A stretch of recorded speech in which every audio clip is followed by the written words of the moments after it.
দেশজুড়ে নিট প্রশ্ন ফাঁসের বিরুদ্ধে ককরোচ জনতা পার্টির আন্দোলন ক্রমশ জোরদার হচ্ছে। দীর্ঘ সময় চুপ থাকার পর এবার অবশেষে মুখ খুললেন প্রধানমন্ত্রী নরেন্দ্র মোদী।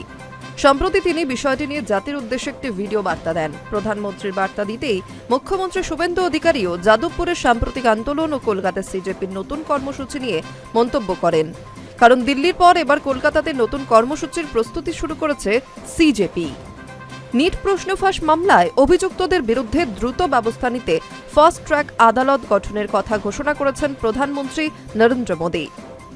তার এই পদক্ষেপকে স্বাগত জানিয়েছেন মুখ্যমন্ত্রী শুভেন্দু অধিকারী। তিনি বলেন, প্রধানমন্ত্রী যে বার্তা দিয়েছেন সেটাই তাদের অবস্থান। তিনি বলেন, পড়ুয়াদের ভবিষ্যৎ নিয়ে কোনো রকম দুর্নীতি বা কারচুপি মেনে নেওয়া হবে না। শুভেন্দু অধিকারী জানান, প্রশ্ন ফাঁসের ঘটনায় যারা জড়িত তাদের বিরুদ্ধে কঠোর ব্যবস্থা নেওয়া দরকার।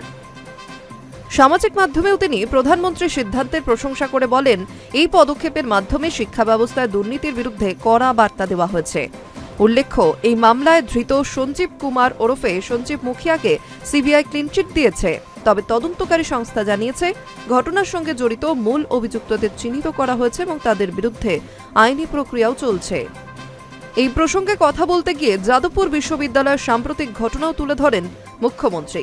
তার দাবি, কয়েকজন হোস্টেল পড়ুয়া তাকে জানিয়েছেন যে তারা আন্দোলনে অংশ নিতে চাননি, কিন্তু তাদের বাধ্য করা হয়েছে। বিষয়টি নিয়ে তিনি বিশ্ববিদ্যালয় উপাচার্যের সঙ্গেও কথা বলেছেন বলেই জানিয়েছেন।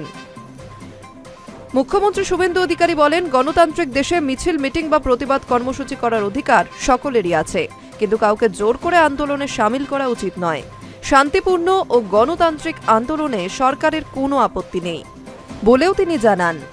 এদিকে নিট প্রশ্ন ফাঁসের প্রতিবাদে আন্দোলন চালিয়ে যাচ্ছে ককরোচ জনতা পার্টি ওরফে সিজেপি। দিল্লির পর এবার কলকাতায়ও কর্মসূচির পরিকল্পনা করেছে সংগঠনটি। সেই জন্য কলকাতা পুলিশের কাছে অনুমতির আবেদন করা হয়েছে।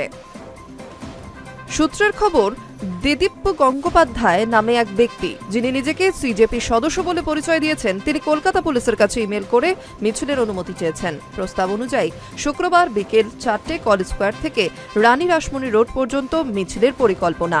আয়োজকদের দাবি, সেখানে প্রায় 1,500 মানুষ অংশ নিতে পারেন। তবে এই কর্মসূচির অনুমতি কলকাতা পুলিশ দিচ্ছে কিনা তা স্পষ্ট নয়।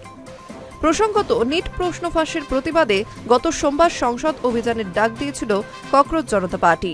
সেই কর্মসূচিতে পুলিশ লাঠিচার্জ করেছে বলেও অভিযোগ ওঠে। পরে সেই ঘটনার প্রতিবাদে মঙ্গলবার প্রধানমন্ত্রী নরেন্দ্র মোদীর সরকারি বাসভবনের সামনে বিক্ষোভ দেখাতে গিয়ে আটক হন লোকসভার বিরোধী দলনেতা রাহুল গান্ধী। দিল্লির পর এবার কলকাতার কর্মসূচি ঘিরেও রাজনৈতিক মহলে জোর চর্চা শুরু হয়েছে। High News network.